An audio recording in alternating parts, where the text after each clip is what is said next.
Here's your host, Dennis Rimmer. Welcome back. Another edition of Talking Books and Writing and Stuff. And today we have two guests, not one, two for one. And it's Joanne and Shirley. We're talking to Joanne Robertson and Shirley Fletcher Horn, about Shirley, an Indian residential school. So to start things off, I'll go one by one. First of all, we'll ask Joanne to introduce herself. Hey, hi, I'm Joanne Robertson, and I'm the author and illustrator of Shirley's book. Yep. Okay. And Shirley, you're the sort of the hero protagonist of the book. Is that right? Well, I'm Shirley Fletcher Horn, and I was in two residential schools, as a matter of fact. And the book, which is written and illustrated by Joanne, it was a collaboration between the two of us in terms of spending many hours in conversation and agonizing over what would be going in the book and so on. I have to congratulate Joanne on the excellent job that she did in the writing of the book and the illustration. I'm just blown away by it. And Joanne, maybe you can tell us how the project first got off the ground. What was sort of the spark for it all? Well, actually, it was a mutual friend of ours, Joni McGuffin, who suggested that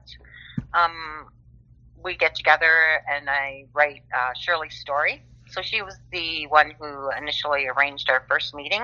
Shirley and I knew each other from before. We went to school together. But it was Joni who put the bug in our ears, I guess. So how did you do it? Joanne, did you first reach out to Shirley and start asking questions, or was it the other way around? Well, actually, it was Joni who arranged for us to meet at a place, and we sat around all day, and Shirley told us stories, and we asked questions, and mostly Shirley shared tons and tons of stories that first meeting, and then we had meetings after that, or I'd text or email her and ask questions as we went. So it was really our friend who arranged that first meeting. And then sort of things snowballed from there, I take it. Yep. And Shirley, it's your story. You're 5 years old. You're taken away from home to go to a residential school. So why did you want to tell your story? Well, because it's, number one, it's a very important part of the history of Canada and the Indigenous people in Canada, and at that particular time when the children were removed from their communities and their families and placed into Indian residential school by the federal government. I think it's something that the Indigenous former students still to this day are dealing with the impacts and the fallout of not having families, not having communities, not having the love of their that is necessary for the growing of children and forming their ideas and their intellect according to their own language, customs, and home life. So that's a whole part that's missing, and that was caused by the removal of the children from their homes and put into residential schools. Some who went in at a very, very early age and weren't allowed to leave until they were 16 or 17 years old. So that's a long time. To be spending away from home and not having any connection with your families.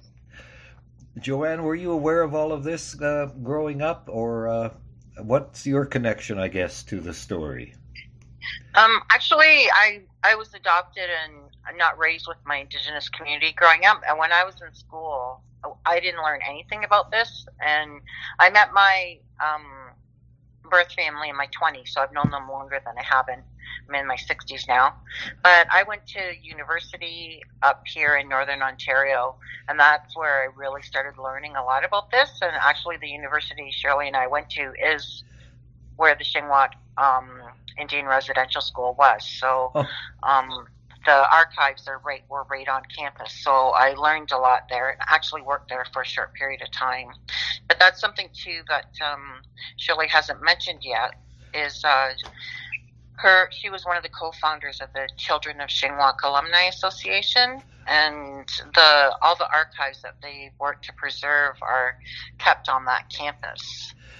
The campus is at Algoma? Algoma University, yeah, Algoma University in Sault Ste. Marie, Ontario. Sault Ste. Marie, gotcha. Shirley, you're also connected to the Nicola Valley Institute of Technology. Is that in Merritt? I'm surprised that you mentioned that. Yes, that's an Indigenous college that I went to and spent 3 years there. And not only that it was a college, but it was a huge community of Indigenous people.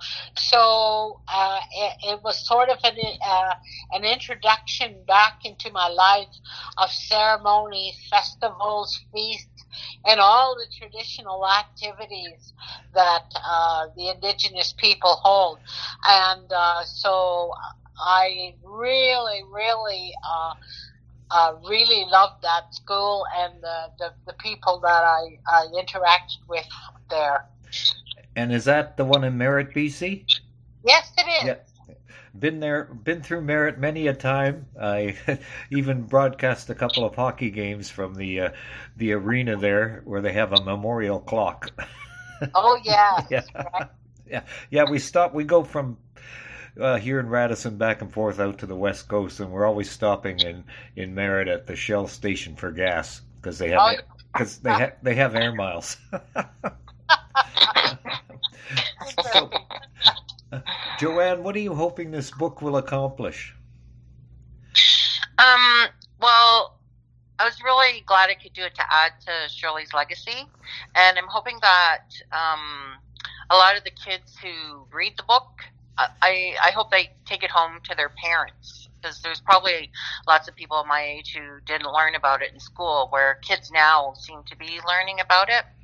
So I hope there's just more education out there about Canada's dark history. Exactly. Well, I didn't know about it either, and I went to school. I'm even past your age, so didn't know a thing about it till now. Shirley, I've got a couple questions here based right from the book itself. For example, the front steps, right at the bottom of page 11, you say, separating us was their first act of cruelty. There would be no more contact with my family ever. And I guess that is the kind of thing that affects people for a long, long time, if not forever, because I read something once that said a lot of traumatic things that happen before you're 5 years old can really affect one's personality. Is that what you found going on? Absolutely. Because when you're a very young child like that, they don't tell you anything. You just obey what you're told to do and so on, because of the authority that the adults have over you at that time. When Joanne and I were talking about what would be going in the book, we realized, and it was directed towards children especially, and we certainly didn't want to traumatize children today. So you'll notice through the book that there were some comical things that we as children got into, and those were well demonstrated and illustrated by Joanne. So it kept it on a lighter tone, so that just for that reason, and I think the book is quite successful in demonstrating that. Joanne, how did you do the illustrations? Simply based on Shirley's descriptions? Is that how you did the drawings and the paintings? I guess they are. Yeah. Originally I was going to illustrate all the pictures. I hadn't thought of adding the photographs till later. But I draw really cartoonish, so I was concerned about it. So adding the photos in, I think, adds a lot because it shows the truth and reality of the situation, where my illustrations alone might make it too lighthearted. I guess that's what the word is I'm looking for. Right. So my style of drawing, I thought, really fit well into, like, say, the chapter on the barn where the kids are swinging and having fun. Right. So it was a little bit harder, some of the other photos that were more serious, but I think too my bright colors and stuff show the life in the kids and the resiliency of the kids against the dark loneliness of the institution that they were forced to live in. And the pictures, your colorful, they are sort of in an anime type style, which seems to be all the rage these days anyway, right? Oh, that's good then. Yeah. Well, they really jump out. They jump out when superimposed on the photographs. That's true, and the illustration do have sort of a lighthearted tone to them. You're right. So, Shirley, the colors are good as well. Yeah, that's right. And there's lots of different colors, and they illustrate like the uniforms you had to wear. Shirley, tell us about the chicken coop where your little brother went, and what did he do? What happened when it rained? I don't know. I couldn't tell you. I just know that because he was a year younger than me, and we were going into St. John's residential school, which is in Chapleau. That's the first one we attended. And because he was too young to be in the classroom and learning with the other kids, they had no children, like babysitters or people that could take care of him while everybody was in school. They chose to put him in the chicken coop. And hopefully, I guess he was supposed to be in there playing with the chickens. I guess. I don't know. Another question, we got one that kind of more on the lighthearted side, like you were saying, Joanne.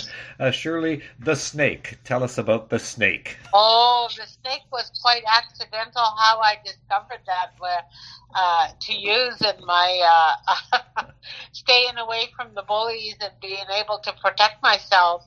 Was I just found a snake one day and I put it in my pocket, and then I was talking with a group of the girls later, and I had that snake in my pocket, and I said, "Oh yeah, look what I found today," and I took the snake out, and they screamed and yelled and ran away from me, and I looked at this little snake and I said, "Oh my goodness, everybody's scared of you," and it wasn't until that sunk in that I said, "Oh yeah, okay, I can scare the hell out of my bullies." That's right, and you would have scared me too, because I still don't like snakes. So yeah. So it accidentally fell into my hand. So how long did you keep the little guy? Oh well, I put it back because there were a lot of snakes. If I wanted a snake anytime, I could find. Anytime. Yeah, no kidding. A couple more different kind of questions to wrap things up. Joanne, just to change the subject totally, what's your favorite sandwich? My favorite sandwich? I guess I like turkey. So that's maybe kind of boring, but turkey and lettuce, or maybe, maybe some tomato and bacon on it. I don't know. Oh. I don't eat a lot of bread, so that's a tough one. Shirley, how about you? What's your favorite sandwich? Well, my son lives upstairs, and he's always coming down and saying, "Look, I made some more chicken salad sandwich." And he makes them so good, and I love them, so that's my favorite. Shirley and Joanne, it's been a pleasure. Joanne, Shirley, is there any other collaborations between you two coming up? We haven't talked about it, but who knows? Who knows? There's always something going on in the indigenous world, so who knows? Who knows? Yeah.